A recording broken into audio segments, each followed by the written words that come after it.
नमस्कार, आप सभी का स्टडी कॉपीज पे स्वागत है। ये आपका यूपी जीके का फर्स्ट लेक्चर है, वहीं सिलेक्शन सीरीज का 31 नंबर का लेक्चर है। जो भी ये लेक्चर है आपके पीसीएस के लिए, यूपीपीएससी आरओ के लिए, एससी आरओ के लिए, वनडे एग्जाम के लिए, जो आपके यूपी ट्रिपल एससी होता है उसमें भी यूपी जीके का काफ़ी अच्छा पोर्सन आता है। तो उस लिहाज से भी ये वीडियो आपके लिए बहुत ही ज़्यादा इंपॉर्टेंट और हेल्पफुल होने वाला है। इसमें आपका यूपी जीके अच्छे तरीके से समाप्त किया जाएगा थ्योरी प्लस क्वेश्चन आंसर के माध्यम से। जो भी इस लेक्चर की पीडीएफ है टेलीग्राम पे हम प्रोवाइड करवा देंगे। टेलीग्राम चैनल का लिंक डिस्क्रिप्शन में है, तो उसे जरूर ज्वाइन कर लीजिए। तो चलिए शुरू करते हैं, फिलहाल बिना आपका टाइम वेस्ट किए, बिना किसी देरी के। देखिए पहला क्वेश्चन आप देखेंगे, निम्नलिखित में से कौन सी घटना का संबंध वर्तमान उत्तर प्रदेश से है। पहला कथन है कि भगवान बुद्ध का जन्म, दूसरा कथन है भगवान बुद्ध का प्रथम उपदेश, तीसरा है भगवान बुद्ध का परिनिर्वाण। देखिए भगवान बुद्ध का जन्म आपको पता है कहाँ पे होता है, लुम्बिनी में होता है, और लुम्बिनी आपको पता है कहाँ पे है, नेपाल में है। तो पहला कथन पूरी तरीके से गलत हो जाएगा। वहीं दूसरा कथन है कि भगवान बुद्ध का प्रथम उपदेश, तो भगवान बुद्ध जो होते हैं अपना पहला उपदेश जो देते हैं ना, वो आपका सारनाथ में देते हैं। और सारनाथ कहाँ पे है, वाराणसी में है। तो वाराणसी कहाँ पे, यूपी में है। तो दूसरा कथन आपका सही हो जाएगा। भगवान बुद्ध का परिनिर्वाण कहाँ पे होता है, कुशीनगर में होता है, और कुशीनगर भी आपके यूपी में पड़ता है। तो दूसरा और तीसरा आपका राइट आंसर है, तो सी आपका राइट आंसर हो जाएगा। सेकेंड नंबर क्वेश्चन आप देखेंगे, महाजनपद काल में कितने महाजनपद वर्तमान उत्तर प्रदेश में स्थित थे।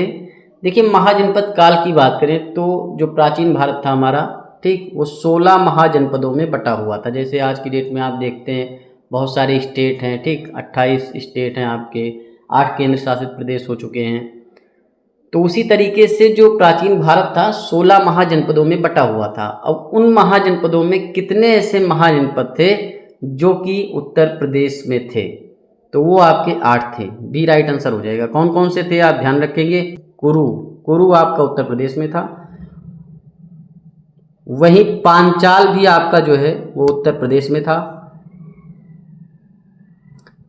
काशी की बात करें तो काशी भी उत्तर प्रदेश में था, कौशल भी आपका उत्तर प्रदेश में था, साथ में सूरसेन भी आपका जो है उत्तर प्रदेश में था, ठीक, चेदी राजवंश भी आपका उत्तर प्रदेश में था, वत्स और मल्ल भी जो है उत्तर प्रदेश में था। तो ये आपके 8 महाजनपद थे जो कि उत्तर प्रदेश में थे। आप अच्छे से लिख लेंगे सारी चीज़ें, और यहाँ पर राइट आंसर आपका बी हो जाएगा। अब यहाँ पर आप थर्ड नंबर क्वेश्चन देखेंगे, निम्नलिखित में से कौन सा महाजनपद का कुछ भाग या संपूर्ण भाग वर्तमान उत्तर प्रदेश में स्थित था। पांचाल है, काशी है, कौशल है, सूरसेन है। देखिए अभी मैंने बताया कि कुरु था आपका, पांचाल था, तो पांचाल आपका हो जाएगा। काशी भी जो है उत्तर प्रदेश का हिस्सा था, कौशल भी था, सूरसेन भी था, चेदी, वत्स और मल्ल। मतलब इन चारों के अलावा आप याद रखेंगे कुरु, चेदी, वत्स और मल्ल। तो ये आपके चारों थे। यहाँ पर आपका डी राइट आंसर हो जाएगा। देखिए 4 नंबर क्वेश्चन आप देखेंगे, उत्तर प्रदेश के निम्नलिखित में से किस शहर को विश्व का सर्वाधिक प्राचीन शहर माना जाता है। देखिए अगर प्राचीन शहरों की बात करें तो भाई अयोध्या भी आपका प्राचीन शहर है, वाराणसी भी है, मथुरा भी है, प्रयाग भी है, लेकिन इन सब में भी जो सबसे ज़्यादा प्राचीन शहर है वो आपका वाराणसी है, जहाँ पर काशी विश्वनाथ हैं, उसे सबसे प्राचीन शहर माना जाता है। तो बी राइट आंसर आपका हो जाएगा। 5 नंबर क्वेश्चन आपका क्या है, उत्तर प्रदेश के निम्नलिखित में से कौन सा शहर कुषाण काल में बौद्ध मूर्ति बनाने का प्रमुख केंद्र था। कुषाण काल में आपने सुना होगा मथुरा कला शैली, ठीक, गांधार कला शैली। तो मथुरा कला शैली संबंधित है तो जाहिर सी बात है मूर्ति से ही संबंधित है, तो मथुरा ही था जहाँ पर जो है बौद्ध मूर्ति बनाई जाती थी। सी राइट आंसर हो जाएगा। यहाँ पर आप 6 नंबर क्वेश्चन देखेंगे, निम्नलिखित में से किस शासक द्वारा आगरा शहर की स्थापना की गई थी। देखिए आगरा शहर की स्थापना की बात करें तो सिकंदर लोदी ने आगरा शहर की स्थापना की थी।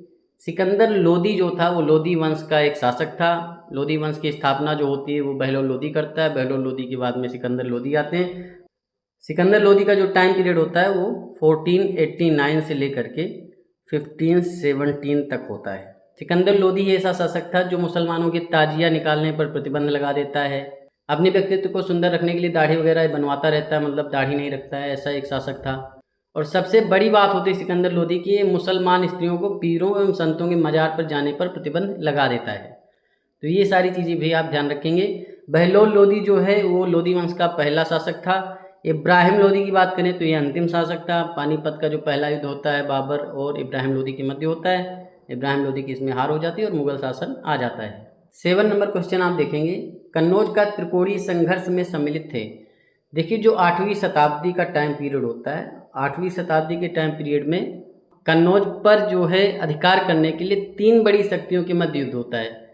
पाल होते हैं उसमें, पाल के साथ साथ आपके गुर्जर प्रतिहार होते हैं और दक्षिण से आपके राष्ट्रकूट शासक होते हैं। पाल जो होते हैं ये आपके पश्चिम बंगाल साइड में शासन कर रहे होते हैं। तो कन्नौज पर अधिकार करने के लिए पाल, प्रतिहार और राष्ट्रकूटों के मध्य लगभग 200 सालों तक जो है ये संघर्ष चलता है और इसमें अंततः विजय आपके गुर्जर प्रतिहार की होती है।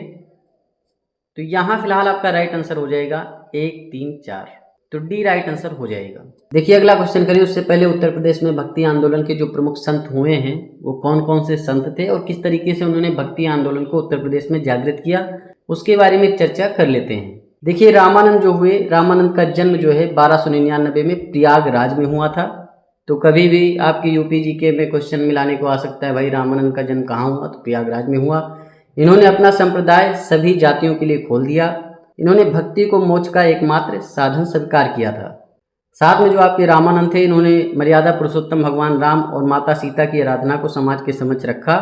इनके प्रमुख शिष्यों की अगर बात करें तो रैदास जो थे आपके कबीर थे, वहीं धन्ना जो कि एक जाट थे, सेना जो कि एक नाई थे, पीपा जो कि एक राजपूत थे। तो ये सारे लोग रामानंद के शिष्य थे। वहीं अगर कबीर के जन्म की बात करें तो इनका जन्म वाराणसी में होता है और एक विधवा ब्राह्मणी के गर्भ से हुआ था। इन्होंने भगवान अल्लाह आदि को एक ही ईश्वर के अनेक रूप माने हैं। इन्होंने जात प्रथा, धार्मिक कर्मकांड, वाह्य आडंबर, मूर्ति पूजा, जप तप, अवतारवाद आदि का घोर विरोध किया। एक ही सुराग में इन्होंने आस्था व्यक्त की, मतलब ईश्वर एक ही है, बस उसके रूप अलग अलग हैं। निराकार ब्रह्म की उपासना को इन्होंने महत्व दिया था। कबीर के उपदेश शब्द सिखों के आदि कबीर की वाणी संग्रह बीजक जो इनका ग्रंथ है उसमें जो है संकलित है। वहीं गोस्वामी तुलसीदास की अगर बात करेंगे तो इनका जन्म जो है उत्तर प्रदेश के बांदा जनपद में अवस्थित राजापुर गांव में हुआ था। मतलब जो आपका उत्तर प्रदेश में बांदा जिला है वहां पर एक गांव है राजापुर, तो वहीं पर इनका जन्म होता है। इन्होंने रामचरितमानस की रचना की। 1632 में इनकी मृत्यु हो जाती है और ये टाइम पीरियड आपको पता होगा भाई, मुगल अकबर जो थे उनका टाइम पीरियड चल रहा था। 1556 से 1605 तक अकबर का टाइम पीरियड होता है, तो उन्हीं के टाइम पीरियड में गोस्वामी तुलसीदास होते हैं। वहीं रैदास के जन्म की बात करें तो चमार जाति के थे और बनारस वाराणसी के रहने वाले थे। इन्होंने रायदासी संप्रदाय की स्थापना की थी। अब यहाँ पर आप 8 नंबर क्वेश्चन देखेंगे। निम्नलिखित में से कौन से भक्ति संत वर्तमान उत्तर प्रदेश के थे? देखिए रामानंद का जन्म आपको पहले से पता है भाई, प्रयागराज में हुआ था। कबीर का जन्म वाराणसी में हुआ था। तुलसीदास का जन्म जो है बांदा जिले के राजापुर गांव में हुआ था। रैदास का जन्म भी जो है वाराणसी में होता है। और वाराणसी में भी अगर रैदास का जन्म कहाँ हुआ था तो एक गांव था सीर गोवर्धनपुर। तो सीर गोवर्धनपुर में जो है इनका जन्म होता है। और कब होता है रैदास का जन्म? 1377 में। तो यहाँ जितने भी संत हैं सारे के सारे उत्तर प्रदेश से ही संबंधित हैं। डी आपका राइट आंसर हो जाएगा। यहाँ पर 9 नंबर क्वेश्चन आप देखेंगे। वर्ष 1922 में असहयोग आंदोलन के दौरान चोरी चोरा की घटना उत्तर प्रदेश के डैश डैश जिले में घटित हुई थी। देखिए चोरी चोरा घटना की बात करें तो असहयोग आंदोलन के दौरान चोरी चोरा नामक एक घटना होती है जो कि आपके कहाँ पे होती है? उत्तर प्रदेश के गोरखपुर जिले में होती है। क्योंकि ये चोरी चोरा जो स्थान है ना, ये आपका गोरखपुर डिस्ट्रिक्ट में पड़ता है। और ये घटना होती है 4 फरवरी 1922 को। होता क्या है कि जो असहयोग आंदोलन चल रहा होता है उसमें किसानों को प्रताड़ित किया जाता है अंग्रेजों के द्वारा और अंग्रेज की जो पुलिसकर्मी होती हैं उनके द्वारा। जब असहयोग आंदोलन चल रहा था तो प्रताड़ित करने से कई किसानों की जान चली जाती है। तो इसी आक्रोश में आकर के बहुत सारे किसान जो होते हैं, मजदूर जो होते हैं, उस पुलिस स्टेशन पे हमला कर देते हैं और उसमें लगभग 22 लोगों की जान जाती है। एक थानेदार और 21 सिपाही होते हैं। इस घटना से दुखी होकर फिर जो महात्मा गांधी होते हैं वो 12 फरवरी 1922 को जो है, मतलब 4 फरवरी को ये चोरी चोरा घटना हुई और 12 फरवरी 1922 को ये असहयोग आंदोलन जो है वापस ले लेते हैं। इससे बहुत सारे लोग दुखी भी होते हैं, कहते हैं भाई ये गलत है। पहले तो आप पूरी बात नहीं जानते कि भाई क्या हुआ है, और जानते भी हैं तब भी आप असहयोग आंदोलन वापस ले रहे हैं क्योंकि सब कुछ बढ़िया तरीके से चल रहा था। तो यहाँ फिलहाल क्या था कि भाई आपका राइट आंसर हो जाएगा गोरखपुर। अब यहाँ पर आप देख सकते हैं महाजनपद राजधानी विस्तार। देखिए जो आपका कौशल था, कौशल महाजनपद, वहाँ पर राजतंत्र था। लगभग जितने भी महाजनपद थे वहाँ राजतंत्र ही था। तो कौशल महाजनपद की जो दक्षिणी राजधानी थी वो आपकी अयोध्या यानी साकेत थी। दक्षिणी कौशल की राजधानी साकेत थी, वहीं जो उत्तरी कौशल था इसकी राजधानी श्रावस्ती थी। तो अयोध्या से लेकर के श्रावस्ती के आसपास का जो क्षेत्र था वो आपका कौशल क्षेत्र कहा जाता था। ये चीज़ जरूर ध्यान रखेंगे, दक्षिणी कौशल की राजधानी पूछ ले तो साकेत बताएंगे, उत्तरी कौशल श्रावस्ती। वहीं जो मल्ल राजतंत्र था वो आपका कुशीनगर उसकी राजधानी थी, और देवरिया के आसपास का पूरा क्षेत्र इनके पास था, कुशीनगर से लेकर के देवरिया तक। वहीं जो काशी राजतंत्र था ये आपके वाराणसी के आसपास का क्षेत्र था, वाराणसी इसकी राजधानी भी थी। वहीं जो चेदी राजतंत्र था उसकी राजधानी थी सुक्तिमती, और बांदा के आसपास का क्षेत्र था। ये आपके चार तो आपको पता चल गए भाई। कौशल की राजधानी साकेत है, श्रावस्ती आज का डेट में जो मतलब अयोध्या से श्रावस्ती का क्षेत्र है वो कौशल जनपद कहा जाता था उस समय में। मल्ल जो है वो आपका कुशीनगर देवरिया, काशी वाराणसी के आसपास का क्षेत्र, चेदी जो है बांदा के आसपास का क्षेत्र।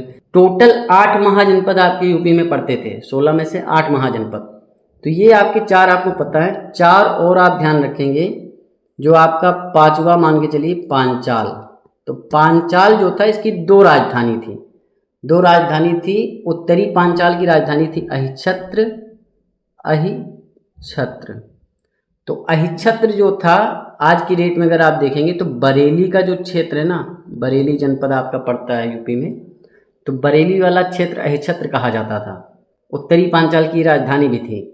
वहीं अगर बात करें दक्षिणी पांचाल की राजधानी आपकी काम्पिल्य थी। काम्पिल्य अगर आज की डेट में देखेंगे तो फर्रुखाबाद, फर्रुखाबाद का क्षेत्र जो है वो आपका काम्पिल्य कहा जाता है। तो पांचाल आपका बरेली, बदायूं और फर्रुखाबाद के आसपास का क्षेत्र था। ये आपका 5वें नंबर का हो गया, अच्छे से लिख लेंगे आप। और जो 6ठे नंबर पे आप ध्यान रखेंगे कुरु, कुरु महाजनपद की राजधानी इंद्रप्रस्थ थी, ठीक। और आज की डेट में अगर आप देखते हैं तो दिल्ली मेरठ का जो क्षेत्र है ना वो पूरा था, ठीक।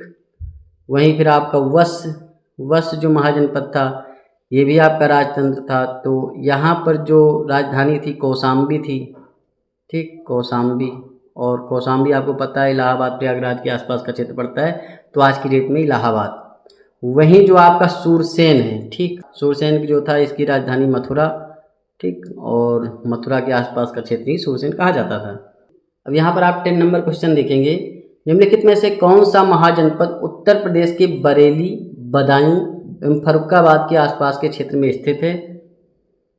तो अभी मैंने बताया भाई जो आपका उत्तर प्रदेश का बरेली, बदायूं और फर्रुखाबाद का क्षेत्र है, तो जो दक्षिणी पंचाल था उसकी राजधानी ही जो है काम्पिल्य थी, और काम्पिल्य जो कि आज की डेट में फर्रुखाबाद कहा जाता है। तो ये आपका पांचाल हो जाएगा। बरेली जहाँ पर है वहाँ अहिच्छत्र था, और अहिच्छत्र उत्तरी पंचाल की राजधानी थी। कुरु की अगर राजधानी की बात करें तो इंद्रप्रस्थ थी, दिल्ली के आसपास का क्षेत्र है। वहीं वश की बात करें तो कौशाम्बी इसकी राजधानी थी, आज की डेट में इलाहाबाद के आसपास का क्षेत्र है। सूरसेन मथुरा के आसपास का क्षेत्र है। तो इस तरीके से अच्छे से ध्यान रखेंगे सारी चीज़ें। 11 नंबर क्वेश्चन आप देखेंगे, सूची 1 में 1857 के विद्रोह से संबंधित स्थान दे रखे हैं, और उस स्थान पर किन लोगों ने जो है नेतृत्व किया था। सूची 2 में उनके नाम दे रखे हैं। जैसे लखनऊ था, तो लखनऊ के बारे में आपको पता है, बेगम हजरत महल यहाँ पर जो है कमान संभालती हैं। वहीं मथुरा की बात करें तो देवी सिंह थे। इलाहाबाद की अगर बात करें तो लियाकत अली खान थे। मेरठ में कदम सिंह थे। तो ए का आपका चौथा हो जाएगा, बी का तीसरा। तो 4 3 2 1 डी राइट आंसर हो जाएगा। यहाँ 12 नंबर क्वेश्चन आप देखेंगे, निम्नलिखित में से कौन सा महाजनपद उत्तर प्रदेश के बांदा जिले एवं उसके आसपास के क्षेत्र में स्थित है। देखिए कौशल की बात करूं तो उत्तरी कौशल की राजधानी आपको पता है कि उत्तरी कौशल की राजधानी श्रावस्ती थी। दक्षिणी कौशल की राजधानी आपके साकेत थी। वहीं मल्ल की अगर बात करें तो मल्ल की राजधानी कुशीनगर थी। कुशीनगर देवरिया के आसपास का क्षेत्र हो गया। काशी की बात करें तो वाराणसी इसकी राजधानी थी, वाराणसी के आसपास का क्षेत्र हो गया। चेदी की बात करें तो इसकी राजधानी सुक्तिमती थी, जो कि आज की डेट में बांदा कहा जाता है। तो डी राइट आंसर हो जाएगा। उत्तर प्रदेश में पुरा पाषाण कालीन सभ्यता के साक्ष्य प्राप्त हुए हैं बेलन घाटी से, सिंगरौली घाटी से, चकिया से। देखिए अगर बेलन घाटी की बात करें तो ये कहाँ पड़ता है, ये आपका प्रयागराज में पड़ता है, ठीक, प्रयागराज में पड़ता है। वहीं अगर बात करें सिंगरौली की तो सिंगरौली घाटी आपके सोनभद्र में स्थित है, ठीक। वहीं अगर बात करें हम चकिया की तो चकिया आपके चंदौली में स्थित है, ठीक, चंदौली में। तो इन तीनों क्षेत्रों में उत्तर प्रदेश से पुरा पाषाणकालीन सभ्यता के साथ मिलते हैं। तो यहाँ पर राइट आंसर आपका डी हो जाएगा। 14 नंबर क्वेश्चन आप देखेंगे, निम्नलिखित में से कौन उत्तर प्रदेश के फैजाबाद से 1857 ईस्वी के विद्रोह के नेतृत्वकर्ता थे? देखिए, रानी लक्ष्मीबाई की बात करें तो ये झांसी में जो है विद्रोह का नेतृत्व कर रही थी। मौलवी अहमदुल्ला शाह की बात करें तो इन्होंने फैजाबाद से 1857 ईस्वी की क्रांति के विद्रोह का नेतृत्व किया था। बी राइट आंसर हो जाएगा।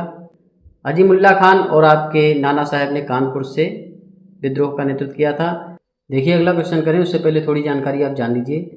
मध्यपाषाण कालीन सभ्यता के जो साक्ष्य मिलते हैं ना, उत्तर प्रदेश में मिर्जापुर व सोनभद्र जनपद के मोरहाना पहाड़, लिखैया, बघही-खोर, प्रयागराज के मेजा, बारा, करछाना, फूलपुर, साथ में प्रतापगढ़ जनपद के सराय नाहर, महदहा और दमदमा से प्राप्त हुए हैं। सराय नाहर जो कि प्रतापगढ़ में पड़ता है, यहाँ से 15 समाधान मिलते हैं, जिनमें मृतक का जो सिर है ना वो पश्चिम की ओर है। मतलब ऐसे आपका होता है पूरब पश्चिम, तो इधर सर है, इधर पैर है, इधर हाथ है, इधर हाथ है, तो सिंपल सी बात है। अब यहाँ पर आप 15 नंबर क्वेश्चन देखेंगे। उत्तर प्रदेश के किस मध्यपाषाण कालीन स्थल से 15 समाधान मिले हैं जिनमें मृतक का सिर पश्चिम दिशा की ओर है? मतलब इस तरीके से वो अपना लेटा हुआ है, ठीक, ऐसे दोनों टांगे, इधर हाथ हैं, इधर सर है।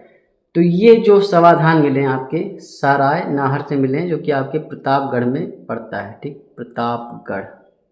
लिखैया, करछाना, महदहा भी आपका मध्यपाषाण कालीन सभ्यता के साक्ष्य मिले हैं यहाँ से भी। तो यहाँ फिलहाल आपका राइट आंसर बी हो जाएगा। देखिए, अगला क्वेश्चन करें उससे पहले थोड़ी जानकारी आप और भी जान लीजिए। कृषि और पहिए का आविष्कार नवपाषाण काल में होता है, ये आपको अच्छे से पता है। कृषि का जो पहला साक्ष्य मिलता है वो मेहरगढ़ से मिलता है, और मेहरगढ़ जो कि आपके कहाँ पड़ता है? बलूचिस्तान में पड़ता है, पश्चिमी बलूचिस्तान में आज की डेट में। उत्तर प्रदेश में अगर नवपाषाण कालीन सभ्यता के साक्ष्य देखोगे तो प्रयागराज का जो बेलन घाटी है वहाँ पर जो है नवपाषाण कालीन सभ्यता के साक्ष्य मिलते हैं।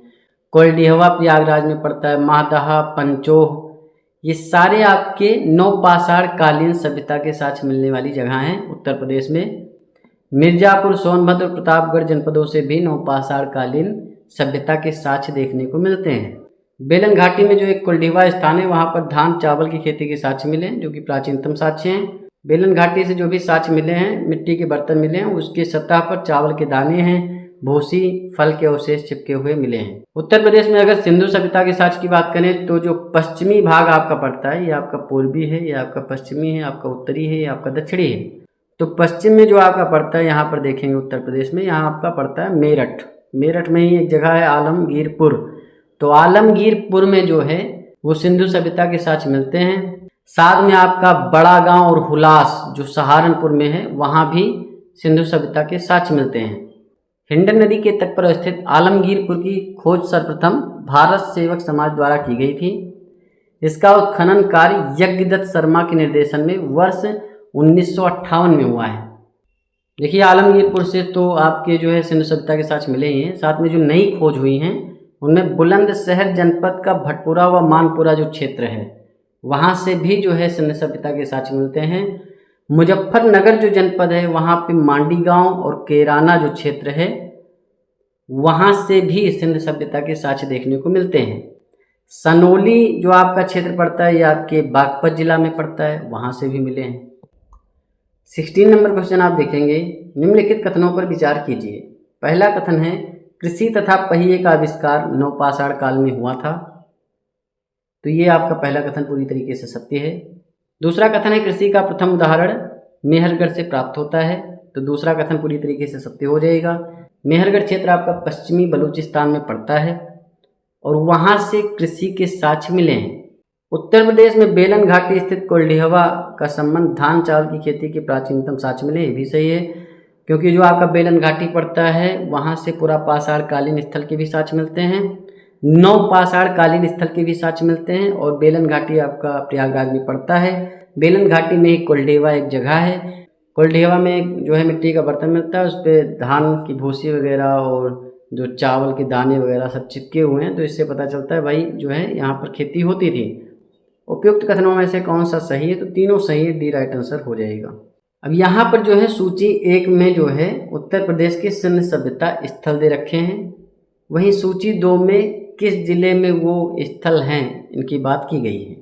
तो ऐसे क्वेश्चन अब पूछे जा सकते हैं। मैंने बताया आपको आलमगीरपुर जो आपका है वो मेरठ में पड़ता है, तो यहाँ पर आपका 4 नंबर हो जाएगा। यहाँ से सिंधु सभ्यता के कुछ साक्ष्य मिलते हैं। वहीं हुलास आपका सहारनपुर में पड़ता है और बड़ा गांव भी जो है आपका सहारनपुर में ही पड़ता है, ये चीज़ भी आप ध्यान रखेंगे। मांडी गांव की बात करेंगे, भाई मांडी गांव कहाँ पे पड़ता है, तो मांडी गांव आपका मुजफ्फरनगर जनपद में पड़ता है और यहाँ से भी सिंधु सभ्यता के साक्ष्य मिले हैं। केराना एक जगह है जहाँ पर जो है दंगा फसाद भी हुआ था, तो केराना से भी जो है सिंधु सभ्यता के साक्ष्य मिलते हैं और ये भी आपका मुजफ्फरनगर में है। वहीं अगर बात करें सनोली, सनोली आपका बागपत में पड़ता है, तो यहाँ ए का चौथा हो जाएगा, बी का तीसरा और सी का दूसरा, तो 4 3 2 1 राइट आंसर हो जाएगा, डी ही सही बस। बुलंदशहर जनपद में भटपुरा और मानपुरा जो क्षेत्र है वहाँ भी सिंधु सभ्यता के साक्ष्य देखने को मिलते हैं। देखिए अगला क्वेश्चन करें, उससे पहले थोड़ी जानकारी आप जान लीजिए। ऋग्वैदिक काल में आर्य सभ्यता केवल पंजाब और सिंध क्षेत्रों में ही सीमित थी, जहाँ पंचजनों का निवास था। मतलब आपके जो पुरु थे, ठीक, तुर्वसु थे, यदु थे, अनु थे और द्विह थे, ये पंचजन कहलाते थे। और इसके अतिरिक्त एक और प्रमुख वर्ग था जो भरत कहलाता था। भरत के नाम पर ही जो है देश का नाम भारत पड़ता है। उत्तर वैदिक कालीन संस्कृति का मुख्य केंद्र उत्तर प्रदेश था, जो उस समय मध्य देश कहा जाता था। मतलब उत्तर प्रदेश का जो पहले नाम था वो मध्य देश था। मध्य देश का जो विस्तार था सरस्वती नदी से लेकर के गंगा नदी के दोआब क्षेत्र तक था। 18 नंबर क्वेश्चन आप देखेंगे, निम्नलिखित कथनों पर विचार कीजिए। पहला कथन है, ऋग्वैदिक काल में आर्य सभ्यता केवल पंजाब तथा सिंध क्षेत्रों में ही सीमित थी, जहां पंचजनों का निवास था। तो अभी मैंने बताया जो आपके पुरु थे, तुर्वसु थे, यदु थे, अनु थे, द्विह थे। उत्तर वैदिक कालीन जो संस्कृति थी उसका मुख्य केंद्र वर्तमान में उत्तर प्रदेश था, जो कि उस समय मध्य देश कहा जाता था। तो दूसरा कथन भी सही, पहला भी सही है, मतलब सी राइट आंसर हो जाएगा। 19 नंबर क्वेश्चन आप देखेंगे, निम्नलिखित कथनों पर विचार कीजिए। पहला कथन है कि रामायण की रचना महर्षि वाल्मीकि ने वर्तमान प्रयागराज में की थी। वहीं दूसरा कथन है कि रामायण की कथा कौशल राज्य के इक्ष्वाकु वंश से संबंधित है।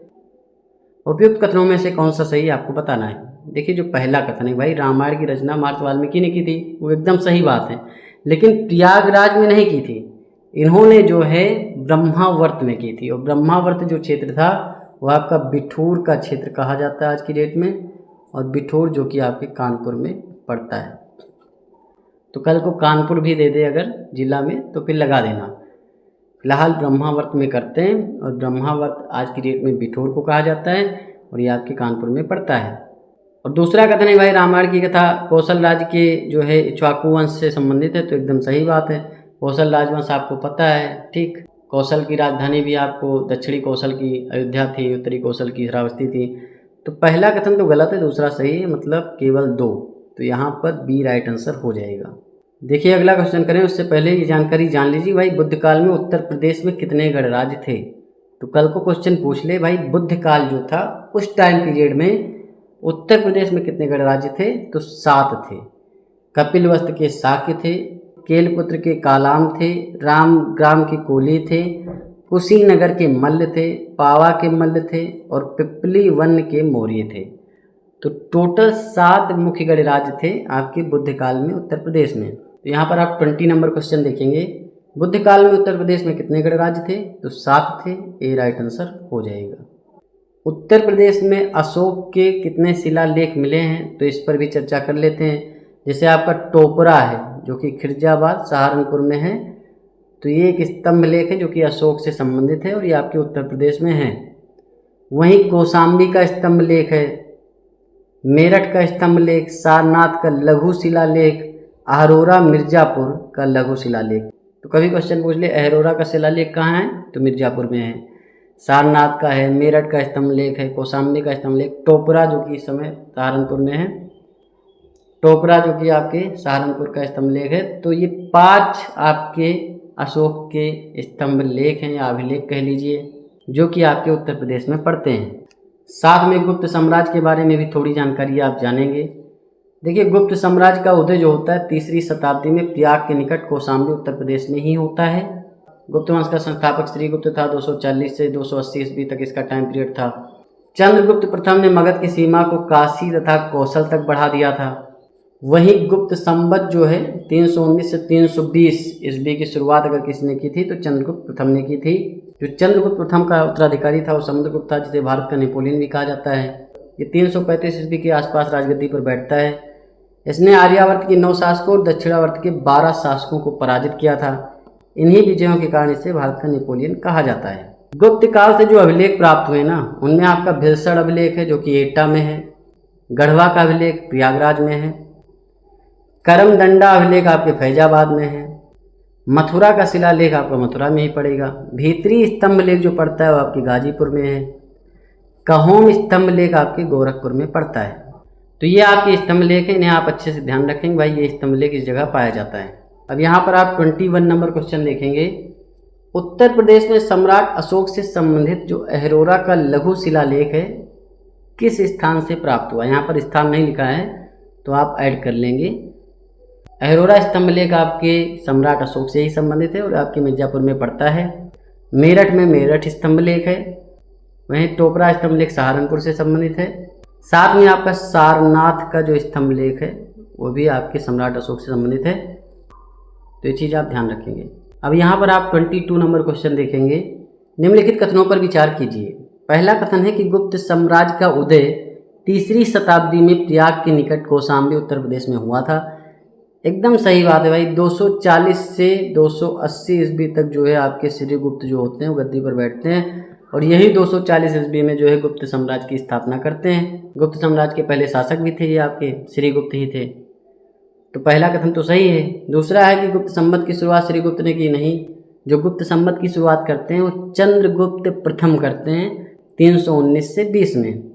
श्रीगुप्त के जो पुत्र होते हैं वो होते हैं घटोत्कच, ठीक, घटोत्कच, और घटोत्कच के पुत्र थे चंद्रगुप्त प्रथम। चंद्रगुप्त प्रथम के पुत्र होते हैं समुद्रगुप्त, समुद्रगुप्त के पुत्र होते हैं चंद्रगुप्त द्वितीय, चंद्रगुप्त द्वितीय के कुमारगुप्त, कुमारगुप्त के स्कंदगुप्त। तो यहाँ फिलहाल राइट आंसर आपका क्या हो जाएगा? केवल एक, क्योंकि एक ही सही दूसरा गलत है। 23 नंबर क्वेश्चन आप देखेंगे। एक तरफ आपके जो है सूची 1 में गुप्तकालीन अभिलेख दे रखे हैं, सूची 2 में प्राप्ति स्थान, मतलब कहाँ से मिले हैं, कौन सी जगह है। जैसे आपका भिलसड़ अभिलेख है तो भिलसड़ अभिलेख आपको पता है एटा में पड़ता है, करमदंडा अभिलेख फैजाबाद में, मनकुंवर अभिलेख प्रयागराज में, प्रयागराज में गढ़वा का अभिलेख भी मिलता है। गढ़वा अभिलेख भी आपके गुप्ता साम्राज्य से संबंधित है, गुप्ता टाइम पीरियड से, और ये प्रयागराज में मिलता है। वहीं कहोम स्तंभ लेख गोरखपुर से है, भीतरी स्तंभ लेख आपका गाजीपुर से है। गाजीपुर में लॉर्ड कॉर्नवालिस का मकबरा भी है, ये चीज़ भी आप ध्यान रखेंगे। तो यहाँ फिलहाल राइट आंसर आपका क्या हो जाएगा? 1 2 3 4 यही सही है बस। 24 नंबर क्वेश्चन आप देखेंगे। निम्नलिखित कथनों पर विचार कीजिए। पहला कथन है कि उत्तर प्रदेश के ललितपुर जनपद में स्थित देवगढ़ का दशावतार मंदिर एक मौर्यकालीन स्थापत्य है। वहीं दूसरा कथन है नागर शैली में बना यह मंदिर भारत में शिखर मंदिर का पहला उदाहरण है। उपयुक्त कथनों में से कौन सा सही है आपको बताना है। देखिए, पहला कथन तो पूरी तरीके से गलत हो जाएगा, क्योंकि जो आपका देवगढ़ का दशावतार मंदिर है वो ललितपुर जनपद में है, एकदम सही बात है। लेकिन आपके ये गुप्त काल से, वैष्णव धर्म से संबंधित है, ना कि मौर्य काल से। तो पहला कथन इसलिए गलत हो जाएगा। वहीं दूसरा कथन है कि नागर शैली में बना यह मंदिर भारत में शिखर मंदिर का पहला उदाहरण है, तो दूसरा कथन सत्य है। तो यहाँ पर जो आपका राइट आंसर हो जाएगा केवल 2 बी राइट आंसर हो जाएगा। 25 नंबर क्वेश्चन आप देखेंगे। हर्ष काल में उत्तर प्रदेश के डैश डैश नगर को उसकी समृद्धि के कारण महोदय श्री कहा जाता था। देखिए, महोदय श्री जिसे कहा जाता था वो आपका था कन्नौज। कन्नौज जहाँ पर त्रिपक्षीय संघर्ष होता है पाल, प्रतिहार और राष्ट्रकूटों के मध्य। 26 नंबर क्वेश्चन आप देखेंगे। जेजाग भुक्ति किसका प्राचीन नाम था? देखिए, जो जेजाग भुक्ति है वो आपके बुंदेलखंड का प्राचीन नाम था। होता क्या, जो आपका जेजाग भुक्ति था वो आपके चंदेल वंश के जो शासक थे उनका क्षेत्र था, और ये क्षेत्र आपका पड़ता था कहाँ? जो आपका यमुना नदी है, यमुना नदी जो कि गंगा की सहायक है, और साथ में जो आपकी नर्मदा नदी है, तो इनके जो बीच का क्षेत्र है बुंदेलखंड वाला, तो इसे कहा जाता था जेजाग भुक्ति, और इस चंदेल शासकों का क्षेत्र था। देखिए, अगला क्वेश्चन करें हम, उससे पहले थोड़ी जानकारी आप जान लीजिए। फिरोज शाह तुगलक ने अपने भाई जोना खान की स्मृति में जौनपुर की स्थापना की थी। अब जोना खान कौन था? जोना खान जो था आपका मोहम्मद बिन तुगलक था। मोहम्मद बिन तुगलक को प्यार से फिरोज शाह तुगलक जो है जोना खान कहा करता था। अगर बात करें मोहम्मद बिन तुगलक का टाइम पीरियड क्या था, तो आपका 1325 से 1351 था। मतलब 1325 से 51 तक ये गद्दी पर बैठते हैं। जब मोहम्मद बिन तुगलक की मृत्यु हो जाती है तो उन्हें, क्योंकि जोना खान कहा जाता है, जोना खान की स्मृति में जौनपुर की स्थापना कौन करता है? फिरोज शाह तुगलक करते हैं। और जो ये जौनपुर की स्थापना की जाती है 1359 में की जाती है, चीज़ आप ध्यान रखेंगे। तैमूर लंग का आगमन होता है 1398 में। उसी के पश्चात तुगलक वंश की समाप्ति का कार्यकाल भी स्टार्ट हो जाता है। देखिए 1359 में जो है वो जौनपुर की स्थापना होती है। 1394 में उत्तर प्रदेश के जौनपुर में सरकी साम्राज्य की स्थापना फिरोज शाह तुगलक के जो प्रमुख अमीर थे और नसरुद्दीन तुगलक के जो विद्रोही थे सूबेदार मलिक सरवर ख्वाजा जहां के द्वारा की जाती है। जौनपुर में सरकी साम्राज्य की स्थापना। सरकी शासकों ने दिल्ली की बादशाहत का जमकर विरोध किया और कन्नौज तथा अन्य सीमांत जिलों पर दिल्ली का प्रभुत्व नहीं माना कि भाई हमारे ऊपर तुम्हारा कोई कंट्रोल नहीं है। सरकी साम्राज्य के ही एक शासक होते हैं इब्राहिम शाह। तो इब्राहिम शाह के समय जौनपुर जो है वो शिक्षा, संस्कृति, स्थापत्य, कला और व्यापार का प्रमुख केंद्र बन जाता है। फलतः इसे सिराज हिंद तथा पूर्व का सिराज नाम से पुकारा जाने लगा। तो कभी क्वेश्चन में आ जाए भाई हिंद का सिराज किसे कहा जाता है, पूर्व का सिराज किसे कहा जाता है, सिराज हिंद किसे कहा जाता है, तो जौनपुर को ही कहा जाता है। और क्यों कहा जाता है? क्योंकि जो इब्राहिम शाह का समय था, जो कि एक सरकी साम्राज्य के शासक थे, उस समय में जौनपुर अपनी शिक्षा के लिए, संस्कृति के लिए, स्थापत्य कला के लिए, व्यापार के लिए एक केंद्र, एक हब बन चुका था। इसीलिए दिल्ली के सुल्तान बहलोल लोदी ने जौनपुर को जीत लिया तथा सरकी साम्राज्य को दिल्ली सल्तनत में मिला लिया। तो जौनपुर को कौन अंततः जीत लेता है? बहलोल लोदी। 27 नंबर क्वेश्चन आप देखेंगे। निम्नलिखित कथनों पर विचार कीजिए। पहला कथन है फिरोज शाह तुगलक ने अपने भाई जोना खान की स्मृति में जौनपुर की स्थापना की थी। वहीं दूसरा कथन है उत्तर प्रदेश के जौनपुर में सरकी साम्राज्य की स्थापना ख्वाजा जहां ने की थी। दिल्ली के सुल्तान बहलोल लोदी ने जौनपुर को जीतकर सरकी साम्राज्य को दिल्ली सल्तनत में मिला लिया था। उपयुक्त कथनों में से कौन सा सही आपको बताना है। देखिए मैंने ऑलरेडी आपको बताया भाई, जो फिरोज शाह तुगलक होते हैं उनके जो भाई होते हैं मोहम्मद बिन तुगलक, उन्हें वो प्यार से जोना खान कहते हैं क्योंकि इनके छोटे भाई होते हैं। और फिर जोना खान की जब मृत्यु हो जाती है 1351 में, तो उनकी स्मृति में 1359 में ये जौनपुर की स्थापना करते हैं। ठीक 1359 में, ये चीज़ आप ध्यान रखेंगे। तो जौनपुर की स्थापना तो फिरोज शाह तुगलक करते हैं, लेकिन जौनपुर में सरकी साम्राज्य की स्थापना जो करते हैं वो मलिक सरवर ख्वाजा जहां करते हैं। कब करते हैं? 1394 में। तो कभी मलिक सरवर दे दे या ख्वाजा जहां दे दे तो कंफ्यूज नहीं होना है, दोनों इन्हीं के नाम है। जो ये आपके मलिक सरवर या ख्वाजा जहां होते हैं ना, ये एक विद्रोही सूबेदार थे। तो ये चीज़ भी आप ध्यान रखेंगे। तो यहाँ पर पहला कथन भी सत्य है, दूसरा भी सत्य है। दिल्ली के सुल्तान बहलोल लोदी ने जौनपुर को जीतकर सरकी साम्राज्य को दिल्ली सल्तनत में मिला लिया था, ये भी कथन पूरी तरीके से सत्य है। तो यहाँ पर तीनों कथन आपके सत्य हैं, तो यहाँ पर डी राइट आंसर हो जाएगा। देखिए अगला क्वेश्चन करें उससे पहले अकबर के जो एक नवरत्न थे टोडरमल, तो टोडरमल के बारे में थोड़ी जानकारी आप जान लीजिए। अकबर के नवरत्नों में शामिल थे टोडरमल और साथ में थे बीरबल। तो टोडरमल का जो जन्म होता है वो सीतापुर में होता है। तो उत्तर प्रदेश के सीतापुर में किसका जन्म होता है? टोडरमल का। बीरबल का जन्म होता है कालपी, उत्तर प्रदेश में। जो आपका कालपी पड़ता है ना, ये आपके जालौन डिस्ट्रिक्ट में पड़ता है। ठीक, तो जालौन डिस्ट्रिक्ट में पड़ता है कालपी, और यहीं पर जन्म हुआ था बीरबल का। देखिए टोडरमल भी अकबर के नवरत्नों में से एक थे, वहीं बीरबल भी एक थे। तो इन दोनों का जन्म कहाँ हुआ ये जरूरी है आपके लिए। टोडरमल 1562 ईस्वी में अकबर की सेवा में आए।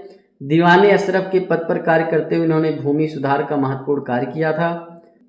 1580 में इन्होंने दहशाला बंदोबस्त व्यवस्था लागू की थी। ये सब मैंने मिडिवल हिस्ट्री में अच्छे से पढ़ा दिया है। दहशाला बंदोबस्त व्यवस्था कहते हैं ये सारी चीज़ें। तो अगर पिछले लेक्चर आपने नहीं देखे तो जाकर के देख सकते हैं। अब यहाँ पर आप 28 नंबर क्वेश्चन देखेंगे। अकबर के नवरत्नों में शामिल प्रसिद्ध मंत्री टोडरमल का जन्म उत्तर प्रदेश के किस जनपद में हुआ था? तो ये आपका हुआ था सीतापुर में। वहीं अगर बात करें बीरबल का जन्म कहाँ होता है, तो कालपी में होता है, जो कि आपके जालौन डिस्ट्रिक्ट में पड़ता है। देखिए अगला क्वेश्चन करें उससे पहले जो अवध के नवाब हुए ना समय समय पर, उनके बारे में जान लीजिए। अवध का क्षेत्र पूरब में कर्मनाशा नदी से पश्चिम में कन्नौज तक विस्तृत था। मतलब जो अगर आप पूरब में देखेंगे, ये आपका पूरब पड़ता है, ये आपका पश्चिम पड़ता है। तो अवध का जो क्षेत्र है ना, वो पूरब में कर्मनाशा नदी है और कर्मनाशा नदी से लेकर के कन्नौज तक ये पूरा विस्तृत है। यूपी का जब मैप दिखाएंगे तो उसमें भी आपको दिखा देंगे। अवध को बफर स्टेट के रूप में जाना जाता है। स्वतंत्र अवध के संस्थापक जो थे वो सादत खान थे। अवध की स्थापना की बात होती है तो सादत खान ने की थी। नवाब वाजिद अली शाह अवध के अंतिम नवाब थे। लॉर्ड डलहौजी ने कुशासन का आरोप लगा करके 1856 ईस्वी में अवध को ब्रिटिश साम्राज्य में मिला लिया था।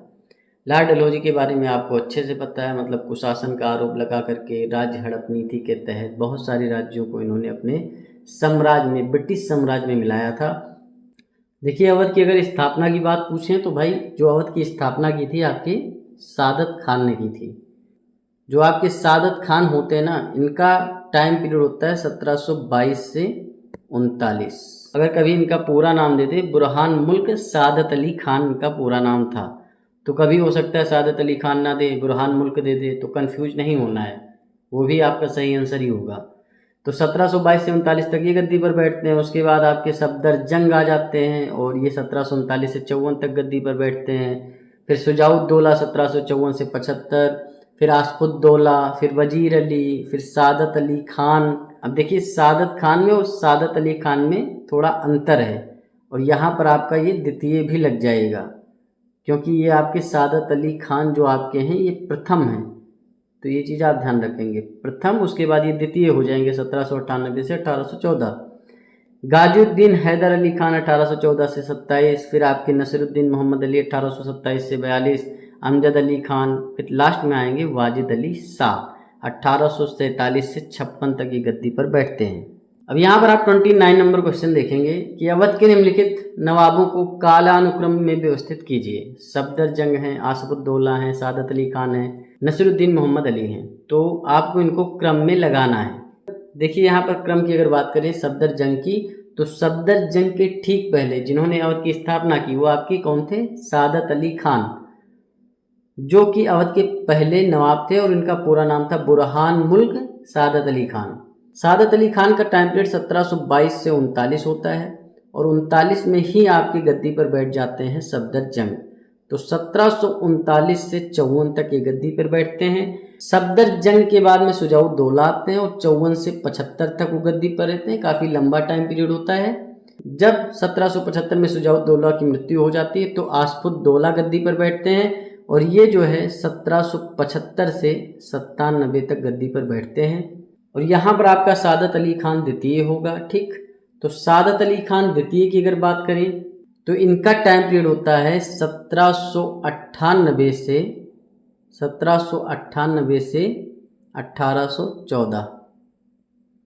नसीरुद्दीन मोहम्मद अली आपके 1827 से 1842 तक गद्दी पर बैठते हैं। तो पूरा आपका एकदम पक्का है भाई। सफदरजंग के बाद आसफुद्दौला, उसके बाद में ये आएंगे, उसके बाद में ये 1 2 3 4 ए राइट आंसर हो जाएगा।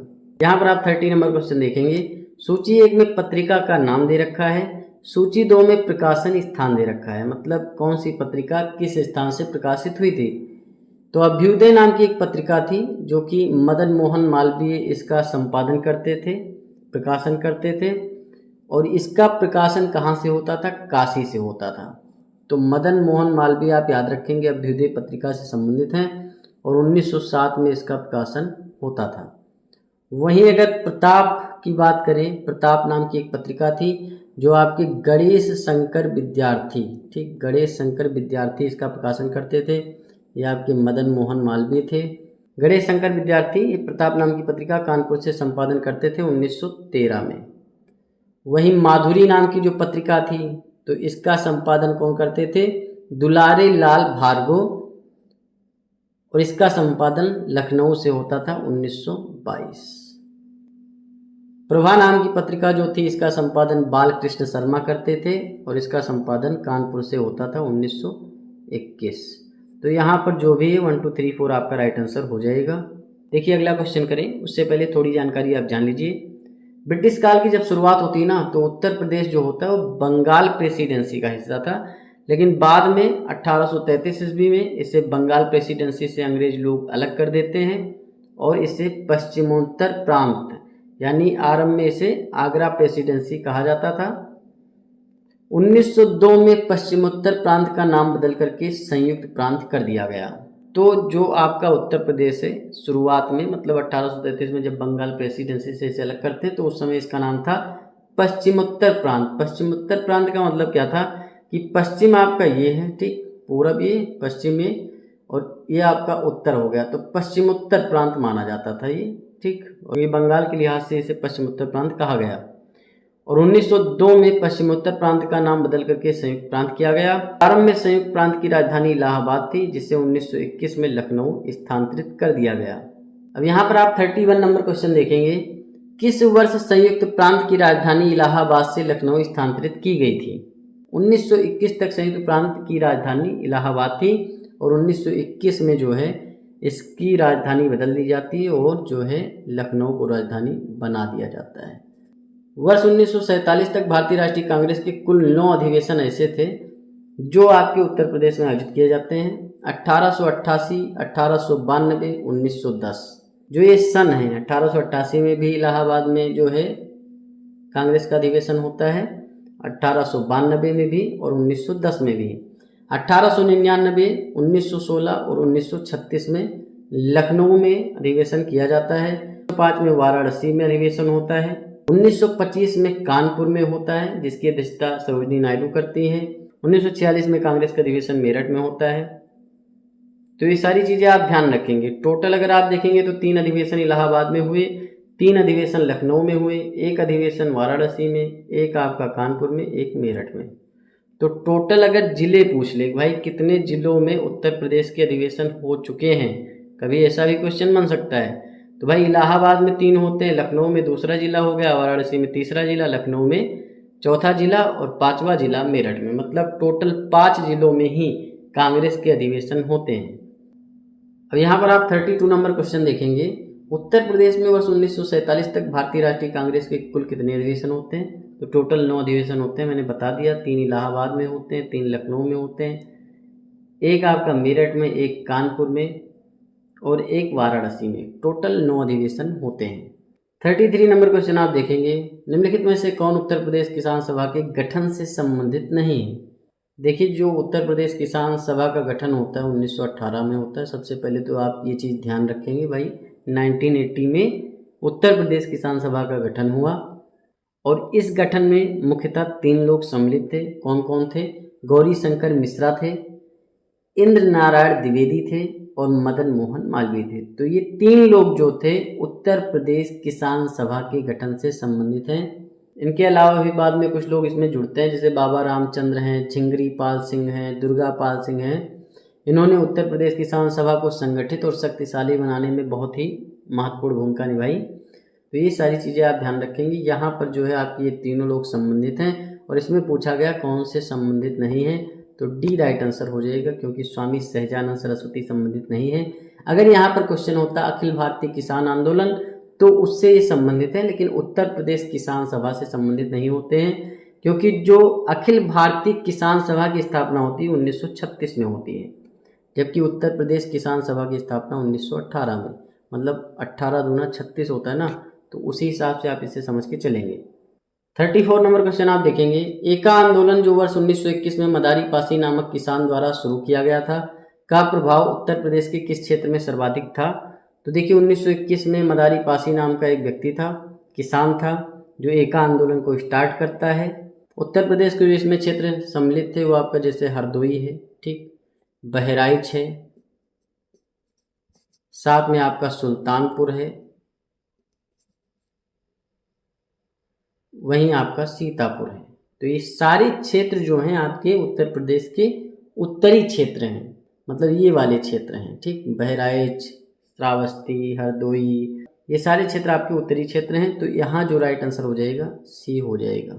और ये जो आपका एका आंदोलन था लगान वृद्धि के विरोध में था, मतलब अंग्रेजों ने लगान वगैरह जमींदारों ने बढ़ा दिया था, तो उसके विरोध में एका आंदोलन होता है। देखिए जब 1937 में प्रांतीय मंत्रिमंडल का गठन होता है तो 1937 में भारत सरकार अधिनियम 1935 के तहत प्रांतीय विधानसभा के चुनाव में संयुक्त प्रांत उत्तर प्रदेश में कांग्रेस को कुल 228 में से 134 स्थानों पर सफलता प्राप्त होती है तथा प्रांत में कांग्रेस की सरकार भी बनती है। पंडित गोविंद बल्लभ पंत जो होते हैं संयुक्त प्रांत के प्रथम मुख्यमंत्री बने थे। 35 नंबर क्वेश्चन आप देखेंगे, 1937 ईस्वी में भारत सरकार अधिनियम 1935 के तहत हुए प्रांतीय विधानसभाओं के चुनाव में संयुक्त प्रांत उत्तर प्रदेश के मुख्यमंत्री बने थे। तो अभी मैंने बताया जो आपके पहले मुख्यमंत्री बनते हैं वो आपके पंडित गोविंद बल्लभ पंत बनते हैं, ये राइट आंसर हो जाएगा।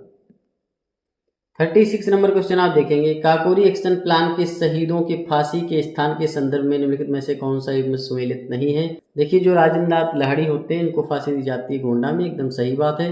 राम प्रसाद बिस्मिल को गोरखपुर में दी जाती है फांसी।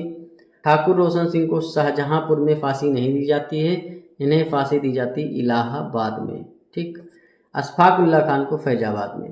तो यहाँ राइट आंसर आपका सी हो जाएगा क्योंकि यही सम्मिलित नहीं है। 37 नंबर क्वेश्चन आप देखेंगे, अवध के निम्नलिखित नवाबों को कालानुक्रम में व्यवस्थित कीजिए। शुजाउद्दौला, वजीर अली, अमजद अली, वाजिद अली शाह। देखिए अवध के जो पहले नवाब होते हैं वो आपके सादत खान होते हैं, इनका टाइम पीरियड होता है 1722 से 39। उसके बाद में सफदरजंग आते हैं और सफदरजंग के बाद में आते हैं शुजाउद्दौला और इनका टाइम पीरियड होता है 1754 से 75। उसके बाद में साफुद्दौला आते हैं 1775 से 97 के लिए। उसके बाद में वजीर अली आते हैं 1797 से 98 के लिए, मतलब केवल 1 साल के लिए गद्दी पर बैठते हैं। वजीर अली के बाद में सादत अली खान आते हैं द्वितीय। सादत अली खान द्वितीय के बाद में आते हैं गाजीउद्दीन हैदर अली खान। फिर आपके नसरुद्दीन मोहम्मद अली आते हैं। उसके बाद में आते एकदम लास्ट में अमजद अली 1842 से, इनका टाइम पीरियड 1847 तक होता है। अमजद अली के तुरंत बाद वाजिद अली शाह आते हैं 1847 से 56 तक। 56 में कुशासन के आधार पर डलहौजी उसे अपने साम्राज्य में मिला लेते हैं। तो यहाँ जो राइट आंसर हो जाएगा 1 2 3 4 हो जाएगा, यही राइट आंसर है बस। अब यहाँ पर 38 नंबर क्वेश्चन आप देखेंगे कि भारतीय राष्ट्रीय कांग्रेस का निम्नलिखित में से किस वर्ष का अधिवेशन लखनऊ में आयोजित किया गया था। टोटल लखनऊ में 3 अधिवेशन होते हैं भारतीय राष्ट्रीय कांग्रेस के, जो एक होता है 1899 में होता है, एक आपका 1916 में होता है जिसे आप लखनऊ पैक्ट के नाम से जानते हैं, जिसमें नरम दल और गरम दल को सम्मिलित रूप से मिला लिया जाता है। वहीं एक आपका होता है 1936 में।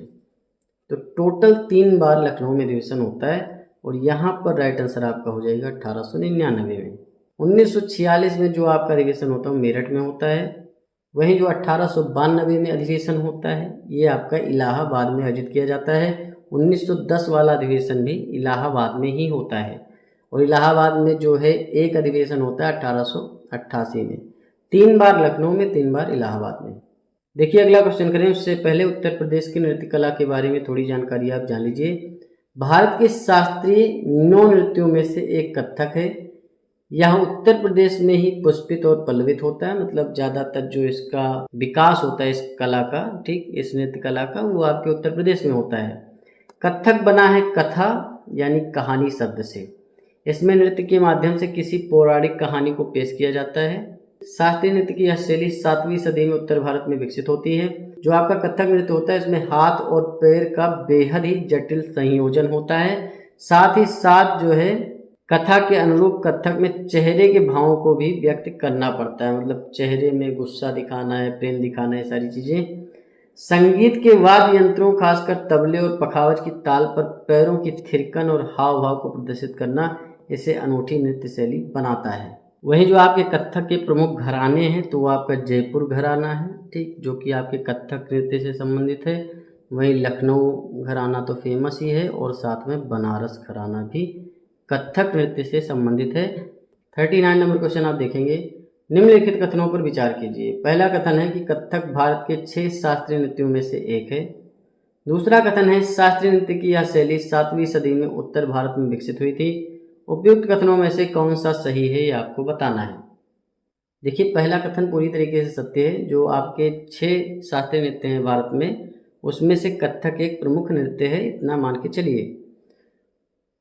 वहीं शास्त्रीय नृत्य की यह शैली 7वीं सदी में उत्तर भारत में विकसित होती, ये भी आपका सही है। जयपुर घराना, लखनऊ घराना, बनारस घराना कथक नृत्य से ही संबंधित है। तो ये सारी चीज़ें आप ध्यान रखेंगे, यहाँ पर आपका सी राइट आंसर हो जाएगा।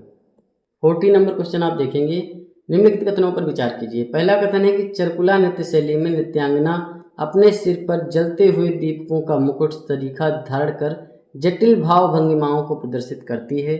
दूसरा कथन है ब्रज रासलीला में भगवान कृष्ण के जीवन से जुड़े प्रसंगों को प्रदर्शित किया जाता है। उपयुक्त कथनों में से कौन सा सही आपको बताना है। देखिए, पहला कथन पूरी तरीके से सत्य है। जो चरकुला नृत्य होता है ये आपके उत्तर प्रदेश के ब्रज क्षेत्र से संबंधित है, मतलब ब्रज में ज़्यादातर ये मनाया जाता है। जो आपका चरकुला नृत्य है ना, ये आपकी होली के, जब आपकी होली होती है उसके तीसरे दिन जो है मनाया जाता है। जिस दिन मनाया जाता है राधाष्टमी का दिन कहा जाता है। और इसमें जो महिलाएं होती हैं अपने सिर पर 108 तेल के दीपक रख करके एक बहुस्तरीय लकड़ी के पिरामिड को संतुलित करते हैं और भगवान कृष्ण के गीतों पर नृत्य करते हैं। तो ये चीज़ आप ध्यान रखेंगे। ब्रज में मनाया जाता है, जाहिर सी बात है भगवान कृष्ण से ही संबंधित है। तो पहला कथन पूरी तरीके से सत्य है। और ब्रज रासलीला में भगवान कृष्ण के जीवन से जुड़े प्रसंगों को प्रदर्शित किया जाता है, ये भी सही है। उपयुक्त कथनों में से कौन सा सही आपको बताना है। दोनों सही है, सी राइट आंसर हो जाएगा। देखिए, अगला क्वेश्चन करें उससे पहले थोड़ी जानकारी आप वन्यजीव विहार के बारे में जान लीजिए। महावीर वन्यजीव विहार जो आपका पड़ता है वो ललितपुर में पड़ता है। ललितपुर आपका इस जगह पे पड़ेगा। वहीं राष्ट्रीय चंबल वन्यजीव विहार अगर आप देखते हैं तो आपका ये इटावा में भी पड़ता है और आगरा में भी पड़ता है, मतलब इस तरीके से फैला हुआ है। वहीं अगर पूछ ले कितने राज्यों में फैला हुआ है तो राजस्थान, उत्तर प्रदेश और मध्य प्रदेश। सोहागी बरवा वन्यजीव विहार आपका महाराजगंज में पड़ता है। कछुआ वन्यजीव विहार जो आपका पड़ता है वाराणसी में पड़ता है। चंद्रप्रभा आपका चंदौली में पड़ेगा। कैमूर वन्यजीव विहार जो आपका पड़ता है सोनभद्र और मिर्जापुर में पड़ता है। सोहेल देव वन्यजीव विहार जो पड़ता है वो आपका गोंडा, बलरामपुर और श्रावस्ती, इन 3 जिलों में पड़ता है। वहीं कतरनिया घाट वन्यजीव विहार आपका बहराइच में। किशनपुर वन्यजीव विहार आपका लखीमपुर खीरी में पड़ता है। तो यहाँ पर 41 नंबर क्वेश्चन आप देखेंगे। सूची 1 में वन्यजीव विहार है, सूची 2 में जिले दे रखे हैं, आपको मिलान करना है। कैमूर वन्यजीव विहार की अगर बात करें तो कैमूर वन्यजीव विहार आपका सोनभद्र और मिर्जापुर में पड़ता है, तो तीसरा हो जाएगा, ए का तीसरा। राष्ट्रीय चंबल वन्यजीव विहार की बात करें तो इटावा आगरा में फैला हुआ है, तो आपका दूसरा हो जाएगा। रानीपुर वन्यजीव विहार की बात करें तो ये आपका चित्रकूट में फैला हुआ है। महावीर स्वामी वन्यजीव विहार की बात करें तो ये आपका ललितपुर में है। तो यहाँ पर आपका राइट आंसर 3, 2, 1, 4 हो जाएगा। यहाँ पर कोई भी आंसर 3, 2, 1, 4 जैसा नहीं है, तो राइट आंसर आपका फिलहाल 3, 2, 1, 4 ही होगा। 42 नंबर क्वेश्चन आपका क्या है कि सुहेल देव वन्यजीव अभ्यारण्य उत्तर प्रदेश के किन जिलों में विस्तृत है। देखिए, जो सुहेल देव वन्यजीव अभ्यारण्य है आपका 452 वर्ग किलोमीटर में फैला हुआ है। और जो आपका सुहेल देव वन्यजीव अभ्यारण्य पड़ता है ये आपके भारत नेपाल की सीमा पे पड़ता है। तो आपको पता है भारत नेपाल सीमा पे 7 जिले पड़ते हैं, उसमें आपका बलरामपुर और श्रावस्ती भी आता है। तो बलरामपुर और श्रावस्ती में मुख्य रूप से सुहेल देव वन्यजीव अभ्यारण्य पड़ता है और इसकी स्थापना 1998 में की जाती है। 1, 2 आपका राइट आंसर हो जाएगा। 43 नंबर क्वेश्चन आपका क्या है कि उत्तर प्रदेश के प्रमुख वन्यजीव विहार के संदर्भ में निम्नलिखित कथनों पर विचार कीजिए। पहला कथन है कि कछुआ वन्यजीव विहार वाराणसी जिले में स्थित है, तो एकदम सही बात है, कछुआ वन्यजीव विहार आपका वाराणसी जिले में ही है। हस्तिनापुर वन्यजीव विहार जो है उत्तर प्रदेश का सबसे बड़ा वन्यजीव विहार है। दूसरा कथन भी आपका पूरी तरीके से सत्य है। जो आपका हस्तिनापुर वन्यजीव विहार है ये आपका 2073 वर्ग किलोमीटर में है। अभी मैंने सुहेल देव वन्यजीव विहार की बात की थी, 452 वर्ग किलोमीटर में था बलरामपुर श्रावस्ती में। आपके मेरठ में फैला हुआ है, ठीक, मेरठ के साथ साथ मुजफ्फरनगर, ठीक, मुजफ्फरनगर में फैला हुआ है। फिर आपका बिजनौर, तो वहाँ भी फैला हुआ है। फिर आपका अमरोहा जहाँ ढोल वगैरह भी बनती है, ठीक। और उसके बाद में आपका एक जिला पड़ता है हापुड़। तो टोटल 5 जिलों में फैला हुआ है और 2073 वर्ग किलोमीटर में। दोनों कथन सही है, पहला भी दूसरा भी, सी राइट आंसर हो जाएगा। अब यहाँ पर पश्चिम बिहार की बात हो रही है, ठीक। सूची 1 में पश्चिम बिहार है, सूची 2 में जो आपके जिले हैं। सांडी जो पश्चिम बिहार पड़ता है आपका हरदोई में पड़ता है, ठीक, एक का तीसरा हो जाएगा।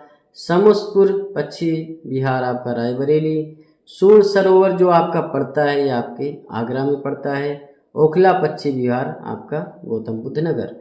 तो ए का तीसरा, बी का पहला, 3, 1, 2, 4 राइट आंसर होगा, क्योंकि किसी में भी 3, 1, 2, 4 नहीं, तो आपका राइट आंसर 3, 1, 2, 4 ही होगा फिलहाल। तो यहाँ पर आप देख सकते हैं आपका नेपाल है और नेपाल से कौन कौन से जिले लगते हैं, ठीक। पीलीभीत आपका लगता है, फिर आपका लखीमपुर खीरी है, और इसके बाद में आपका बहराइच आ जाता है, बहराइच के बाद में श्रावस्ती, श्रावस्ती के बाद में बलरामपुर, फिर आपका सिद्धार्थनगर, फिर आपका महाराजगंज। तो टोटल 7 ज़िले हैं जो कि नेपाल से सीमा साझा करते हैं। उत्तर प्रदेश से अगर सटे राज्यों की बात करेंगे तो देखिए, एक तो आपकी अंतर्राष्ट्रीय सीमा हो गई, साथ में अगर आप राज्यों को देखेंगे तो इधर जो पूरब की तरफ है बिहार सीमा साझा करता है। बिहार में भी अगर आप ज़िले देखना चाहते हैं, सोनभद्र है, आपका चंदौली है, गाजीपुर है, बलिया है, देवरिया है, कुशीनगर है। झारखंड जो कि सिर्फ और सिर्फ आपके सोनभद्र से सीमा साझा करता है। छत्तीसगढ़ भी सोनभद्र से ही सीमा साझा करता है। तो झारखंड और छत्तीसगढ़ ऐसे राज्य हैं जो सिर्फ और सिर्फ सोनभद्र से सीमा साझा करते हैं और किसी अन्य ज़िले से नहीं लगते हैं। वहीं सोनभद्र ऐसा ज़िला है जो कि 4 राज्यों से सीमा साझा करता है, बिहार से, झारखंड से, छत्तीसगढ़ से और इधर आपके एमपी से। मध्य प्रदेश कितने ज़िलों से सीमा साझा करता है? सोनभद्र, मिर्ज़ापुर, प्रयागराज, चित्रकूट, बांदा, महोबा, साथ में ललितपुर, झांसी, जालौन, इटावा और आगरा। तो टोटल 11 ज़िलों से जो है मध्य प्रदेश सीमा साझा करता है। वहीं इधर आप देखेंगे राजस्थान, तो ये सिर्फ और सिर्फ 2 ज़िलों आगरा और मथुरा से सीमा साझा करता है। वहीं हरियाणा जो है आप देख सकते हैं, अलीगढ़ है, अलीगढ़ के बाद में आपका गौतम बुद्ध नगर है, बागपत है, शामली है, सहारनपुर। साथ में गौतम बुद्ध नगर, गाजियाबाद और बागपत आपके दिल्ली से भी सीमा साझा करते हैं, जो कि एक केंद्र शासित प्रदेश है। तो टोटल अगर आप देखेंगे तो 8 राज्यों से सीमा साझा करता है और एक केंद्र शासित प्रदेश से, और अंतर्राष्ट्रीय सीमा जो है नेपाल से इसकी लगती है। 45 नंबर क्वेश्चन आप देखेंगे, उत्तर प्रदेश का निम्नलिखित में से कौन सा जिला नेपाल से सीमा साझा नहीं करता है? देखिए, पीलीभीत, लखीमपुर खीरी, बहराइच, श्रावस्ती, बलरामपुर, सिद्धार्थनगर, महाराजगंज। तो महाराजगंज भी है, सिद्धार्थनगर भी है, बलरामपुर भी है। गोरखपुर जो है वो नेपाल से सीमा साझा नहीं करता, डी राइट आंसर हो जाएगा। 46 नंबर क्वेश्चन आप देखेंगे, लोकनायक जयप्रकाश नारायण पक्षी विहार उत्तर प्रदेश के किस जिले में स्थित है? तो ये आपके बलिया जिले में है। सुरहा ताल जो पक्षी विहार है जो कि बलिया में ही पड़ता है, तो उसका नाम लोकनायक जयप्रकाश नारायण पक्षी विहार कर दिया गया है। 47 नंबर क्वेश्चन आप देखेंगे, उत्तर प्रदेश से सटे राज्यों की संख्या कितनी है? टोटल 8 राज्य सीमा साझा करते हैं। उत्तराखंड है, हिमाचल प्रदेश है, राजस्थान है, मध्य प्रदेश है, छत्तीसगढ़, झारखंड, बिहार। तो ये सारे राज्य जो हैं उत्तर प्रदेश से सीमा साझा करते हैं, और एक केंद्र शासित प्रदेश दिल्ली भी, और एक अंतर्राष्ट्रीय सीमा नेपाल। उत्तर प्रदेश का सबसे छोटा पक्षी विहार कौन सा है? तो सबसे छोटा जो पक्षी विहार है आपका पटना पक्षी विहार है। सबसे बड़ा वाला मैंने बता दिया, हस्तिनापुर पक्षी विहार है। और जो आपका पटना पक्षी विहार पड़ता है ना, ये आपके एटा में पड़ता है। एटा में ही जन्म हुआ था अमीर खुसरो का। ये लगभग 1 वर्ग किलोमीटर में ही बस, ठीक। वहीं जो सबसे बड़ा जो पक्षी विहार है हस्तिनापुर, वो 5 जिलों में पड़ता है और 2073 वर्ग किलोमीटर है। नवाबगंज पक्षी विहार आपका कहाँ पे पड़ता है? उन्नाव में पड़ता है, ठीक। ये आपका सबसे पुराना है, ठीक, सबसे पुराना पक्षी विहार है, जो कि 1984 में बना था। वहीं जो समान पक्षी विहार है आपके उत्तर प्रदेश के मैनपुरी जिले में है। वहीं जो आपका बखीरा पक्षी विहार है आपके संत कबीर नगर में पड़ता है। 49 नंबर क्वेश्चन आप देखेंगे कि उत्तर प्रदेश के संदर्भ में निम्नलिखित में से कौन सा एक युग्म सुमेलित नहीं है? देखिए, उत्तर प्रदेश का जो सबसे पूर्वी जिला है वो आपका बलिया है, एकदम सही बात है। जो उत्तर प्रदेश का सबसे पश्चिमी जिला है वो आपका मथुरा नहीं है, वो आपका शामली होगा, ठीक, शामली। उत्तर प्रदेश का सबसे उत्तरी जिला आपका सहारनपुर है। उत्तर प्रदेश का सबसे दक्षिणी जिला सोनभद्र है। तो यहाँ पर जो राइट आंसर हो जाएगा बी हो जाएगा, क्योंकि यही सुमेलित नहीं है। यहाँ पर आप 50 नंबर क्वेश्चन देखेंगे, उत्तर प्रदेश के निम्नलिखित में से कौन सा जिला जो है संपूर्ण अथवा कुछ क्षेत्र तराई क्षेत्र की विशेषता धारण करता है? सहारनपुर, बरेली, पीलीभीत, नीचे दिए गए कोड से सही उत्तर चुनिए। देखिए, सबसे पहली बात है, हिमालय से जो नदियाँ निकलती हैं बहुत सारा अवसाद वगैरह लेकर निकलती हैं, और ढीले पत्थर ला करके बहुत समय तक यहाँ पर उन्होंने एक भाबर क्षेत्र बना दिया है। तो अब जो भी नदियाँ आती हैं इसमें विलीन हो जाती हैं। उसके बाद में क्योंकि यहाँ पर जो है मिट्टी का क्षेत्र है, तो यहाँ पर पानी लेकर आती हैं और एक तराई क्षेत्र बन जाता है। और लगभग जो आपका उत्तर पश्चिम का क्षेत्र है उत्तर प्रदेश का, ठीक, उत्तर पश्चिमी क्षेत्र जो आपका पड़ता है ये वाला, ये आपका तराई क्षेत्र ही है।